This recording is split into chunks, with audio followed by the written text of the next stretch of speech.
You will hear a conversation between Annetta and Charlotte, first-year university students, and Bill, who works for the Student Union Employment Service.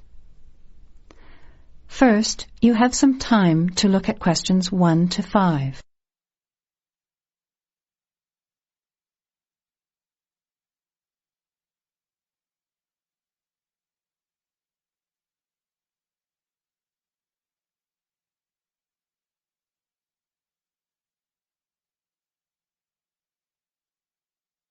Notice that an example has been done for you. This time only, the conversation relating to the example will be played first. Hi, Bill. This is my friend Charlotte. She's doing first-year science too. The student is in first-year science, so you write science on the form. Now, let's begin. Answer the questions as you listen. You will not hear the recording a second time. Listen carefully to the conversation and answer questions 1 to 5.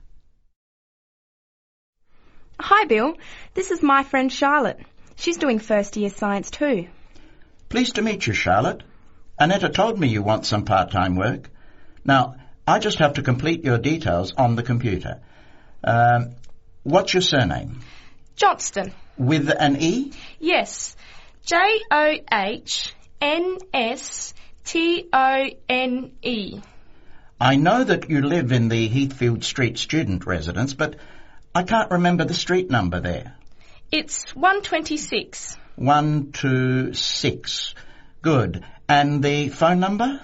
Well, actually, I never give people that number because sometimes nobody answers or they forget to pass on the messages.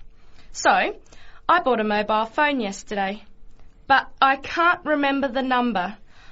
I think it's 0414 847 748. I'll just check. No, sorry, not 748. It's 749. 0414 847 749? Yes, that's right. I must try and remember it. And what sort of work are you looking for? Well, anything really, I suppose, though it depends when it is. I'd rather work during the day, if that's possible. How many hours a week were you thinking of? Oh, I'm not sure. Maybe about 10. But I need to keep at least 2 days a week free for study. Do you have any work experience? Not much, though I used to help in my uncle's shop when I was at school. OK. Well, I'll put it in, but we don't usually get shop work. What about gardening? I'd rather not. Everything I touch dies. What other kinds of work are there? Well, there's a lot of demand for house cleaning, fast food preparation and kitchen work and pizza delivery if you've held a driving licence for 12 months. I'm not sure. Can I have a look at the vacancies while you talk to Annetta? You now have some time to look at questions 6 to 11. As you listen to the rest of the conversation, answer questions 6 to 11.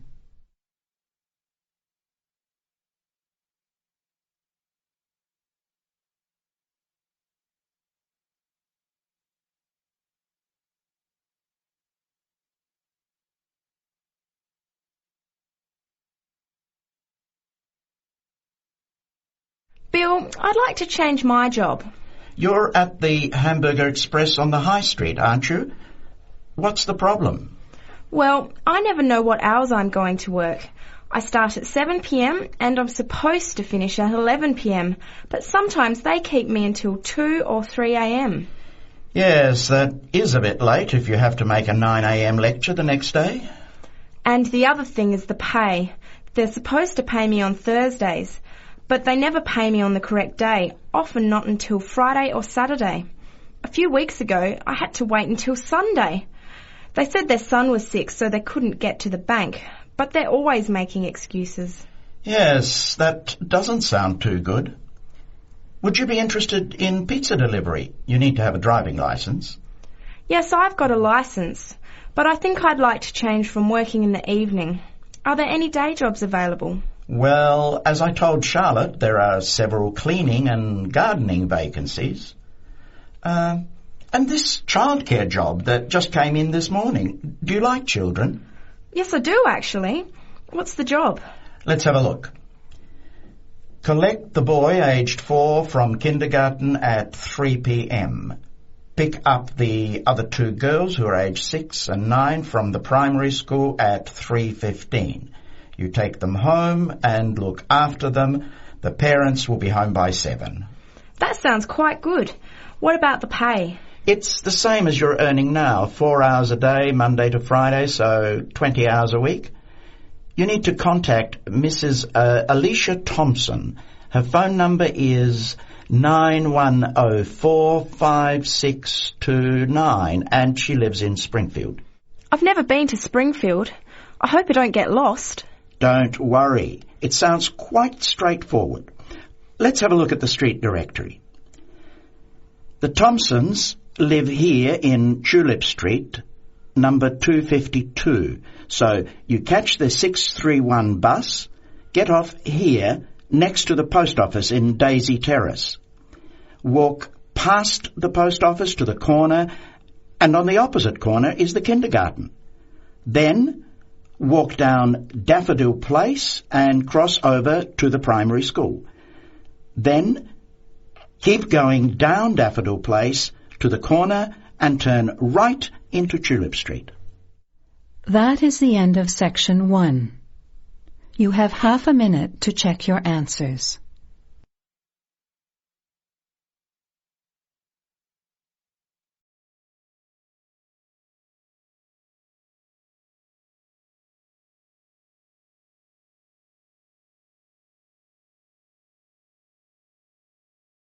Section 2.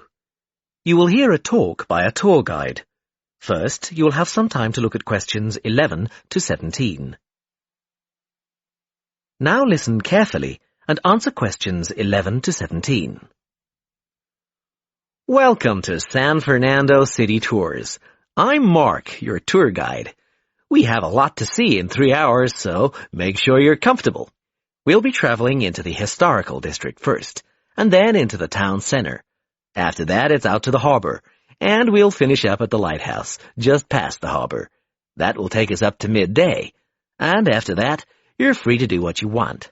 At the lighthouse, you'll have a chance to visit the tea room and take photographs of the magnificent coastline. Now, as we have only 3 hours, we won't be able to take you around the shopping district, but we think you'd prefer to look around the shops there in your own time anyway. San Fernando has some well-known tourist attractions, the lighthouse, for example, and the National Library. However, the little-known military museum is not to be missed. Be sure to visit before you leave. Now, there's a lot to do in San Fernando. Indeed, there really is something for everyone. For those who love the water, I can recommend a trip on the Seafarer, one of the most famous boats on the San Fernando River. It does an evening trip with a 3-course meal included. It's great fun for everyone, but especially for young people in their teens or 20s. After 9, there's a disco on the boat, and it gets really lively. Then there's a climbing wall near the town center. It's incredibly popular, with a large wall for expert climbers and a smaller wall for novices. There's a junior wall and a creche, so it's a great day out for those of you with kids. And if you like walking, there's some great walking tours. The City Sights tour is highly recommended, as is the walking tour by the coast. But that one's only for the fit, not really suitable for children or the elderly. For more mature people, or those less able to get around, I would suggest a tour around the vineyards. It can be done in the luxury of a coach, and it's a wonderful way to explore the region's wines. Before you hear the rest of the talk, you have some time to look at questions 18 to 20.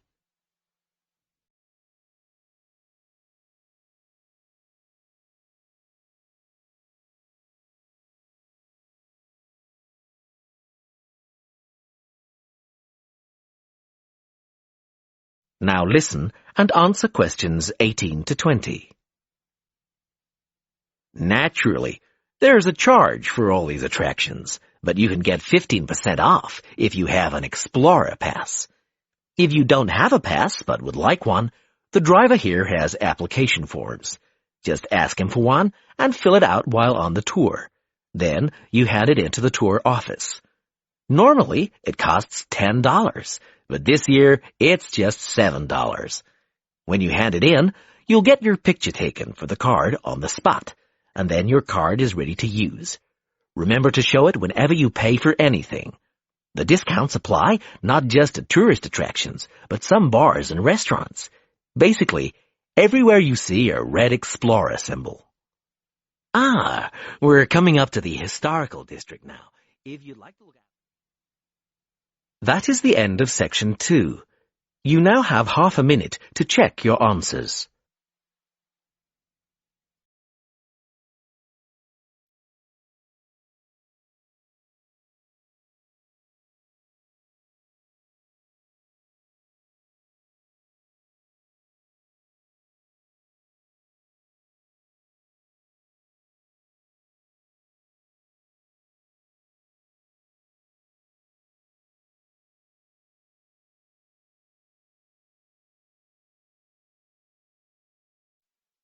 Now turn to Section 3. Section 3. You will hear a conversation between a science tutor and 2 first-year students who are being given some practical tips for conducting experiments. First, you have some time to look at questions 21 to 25.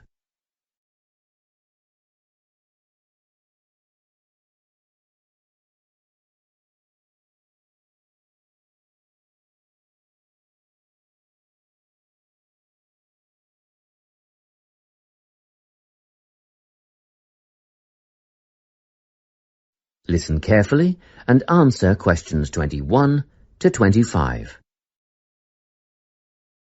Now, Vincent and Tessa, I've asked the 2 of you to come and see me because I'm a bit concerned after that incident in the science lab last week. I realise that neither of you have had much experience in a laboratory before.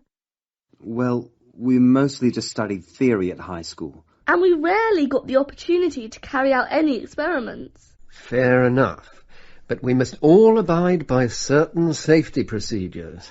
The last thing we want is for one of our students to get hurt. We understand that.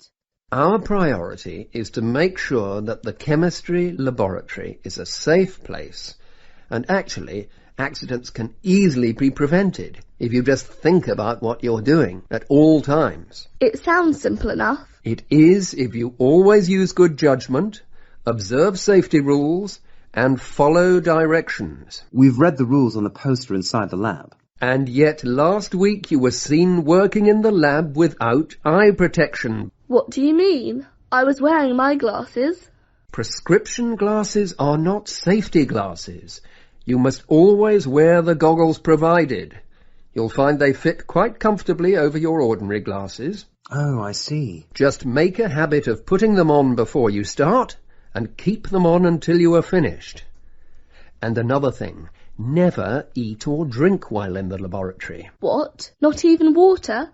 Not even water. At least not until after clean-up. Then be sure to wash your hands thoroughly with soap and hot water, and dry them on a clean towel first. And Tessa, your hair should be tied back when you're in the lab. It's not that long. Still, it poses a hazard when you're working with chemicals or a naked flame. If you can't tie it back or pin it up, see if you can tuck it into a cap or something. Yes, I can do that. Thank you. Now, Vincent, last week you wore a t-shirt and trainers in the lab. The rules clearly state that long-sleeved shirts and leather shoes must be worn. Oh, yes, I remember. I was late getting back from sports practice and I didn't have time to change. Well, it mustn't happen again. Okay, I'll see that it doesn't. Good. As for the rest of the safety precautions, refer to the safety poster inside the lab and you shouldn't have any problems. Before you hear the rest of the conversation, you have some time to look at questions 26 to 30.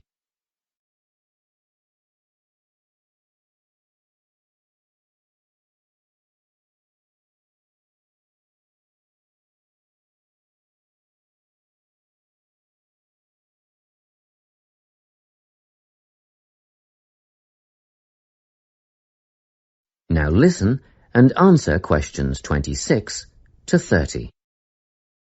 Now, before you go, a word about record keeping. Oh, good. I was going to ask you about that. What's the best way to keep track of what we're doing in the lab? Well, obviously all your observations should be written down. I know you think you won't forget stuff and you'll be able to recall it later, but generally this turns out not to be the case. Written data, however, are a permanent record, and you must be thorough. Organise and record everything in a bound notebook. I use a spiral notebook. And I use a large notepad. That won't do. A book with binding ensures the pages are not easily removed or lost. Oh, and be sure to write your entries in complete sentences. Isn't that a waste of time? Surely notes are good enough. You might think so, but brief notes can be hard to decipher at a later date, whereas with full sentences you are less likely to misinterpret data. I make sketches, simple drawings. That's a good idea, Vincent, but be sure to date them. You want us to write the date next to each drawing? Yes. Every sketch and every entry must be dated. What about headings? Use the title of the experiment as your first entry. When you have completed your observation entries, answer any questions that have been posed, and then, finally, write your conclusion. How do we write a conclusion? Do we need to repeat things like the questions and our findings, or the time it all took? Just write your own ideas or feelings about the experiment as the conclusion. Oh, and remember to sign it. Well, that's all I have time for today. If you have any questions, ask the lab assistant or come back to me. That is the end of section 3. You now have half a minute to check your answers.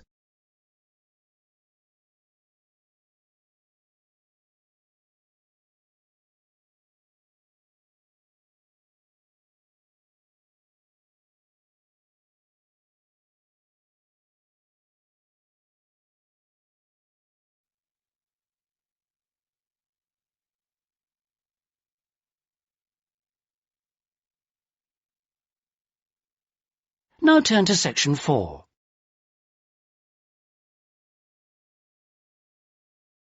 Section 4. You will hear a student union representative presenting the views of college students about the design of a new building. First, you have some time to look at questions 31 to 40.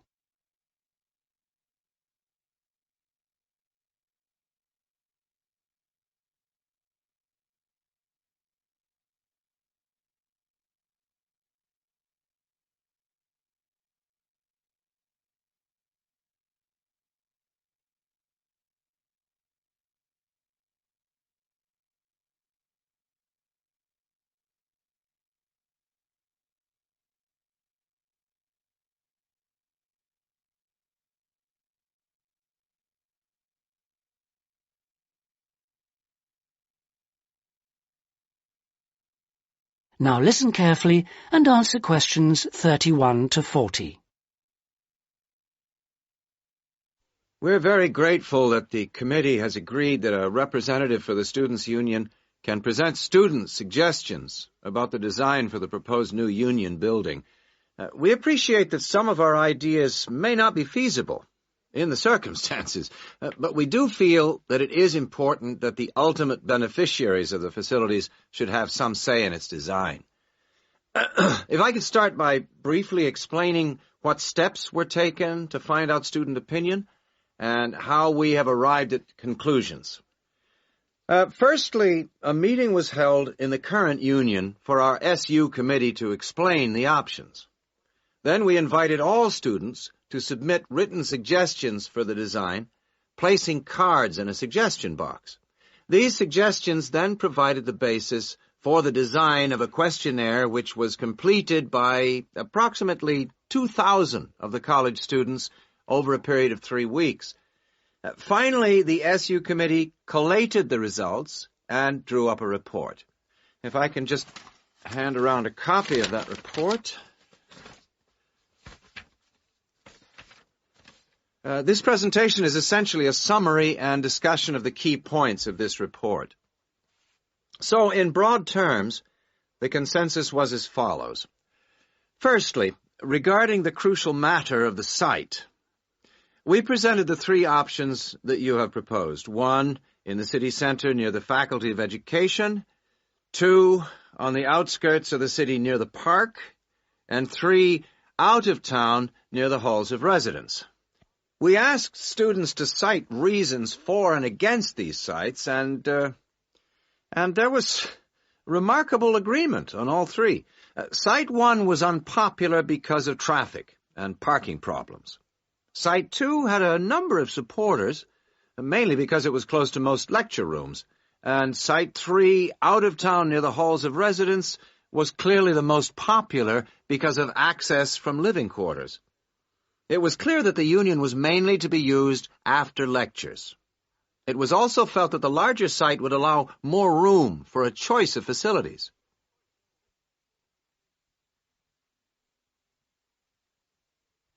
Our second area of interest was obviously the facilities.